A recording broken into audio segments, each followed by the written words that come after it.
Bienvenue au musée de la Villette Maritime à La Roche-Bernard. Je suis Bruno Nogues, donc président de l'association des Amis du musée. Vous êtes dans un bâtiment ici du XVIe siècle avec donc 2 étages côté rue, 5 étages côté route, le dit château des Basses-Fosses. Vous avez aussi ici une porte en chêne normalement du XVIe siècle. Donc un très beau bâtiment ici au château des Basses-Fosses. C'était un riche armateur qui avait donc ce bâtiment et nous avons à côté une exposition de maquettes de voiliers.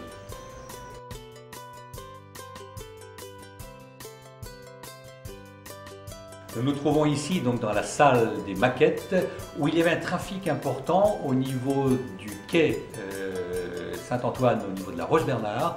Et il y avait donc des trafics des poteaux pour les mines du Pays de Galles en Angleterre. Il y avait aussi donc de l'engrais avec les chalands.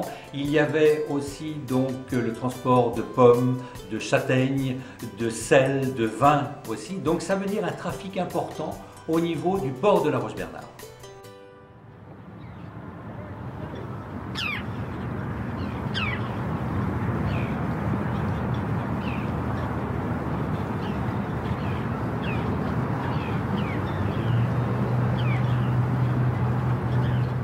Ici, le diorama vous montre l'activité qu'il y avait donc au port de la Roche-Bernard avec les chalands pour l'engrais. Il y avait aussi donc les goélettes et brigolettes pour les poteaux pour le Pays de Galles, donc en Angleterre. Et on voit bien donc qu'il y avait un trafic important, donc une activité importante au niveau du port de la Roche-Bernard.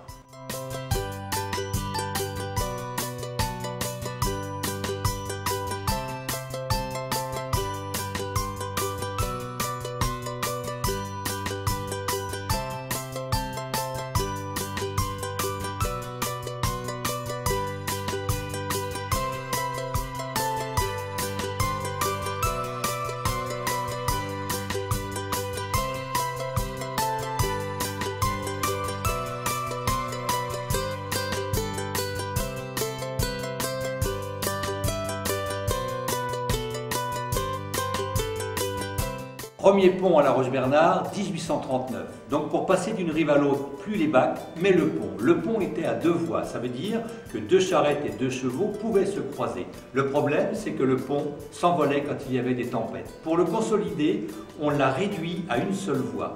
Le problème, c'est que pour la priorité, pour le passage sur ce pont, le premier qui sonnait la cloche, ici vous avez la cloche qui était côté Marsan, une autre était côté Nibillac, sous chaque pilier ici.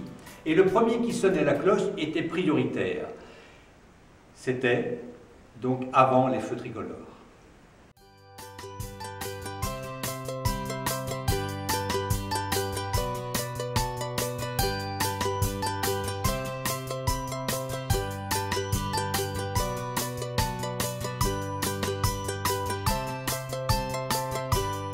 Ici, nous sommes dans la salle des costumes avec donc les coiffes aussi, les globes de mariée. Et alors, il y a des expressions où l'expression, par exemple, la fin des haricots. Que veut dire cette expression? Tout simplement, c'est que quand il y avait des mariés, on offrait donc au marié un sabot. Et à chaque fois qu'il honorait sa femme, donc ça veut dire que quand l'épouse cassait son sabot, elle perdait sa virginité. Et l'époux, à chaque fois qu'il honorait sa femme, mettait un haricot dans son sabot. Et quand il y a eu la guerre en 1914, eh bien tous ces jeunes ont dit « mais alors, c'est la fin des haricots ».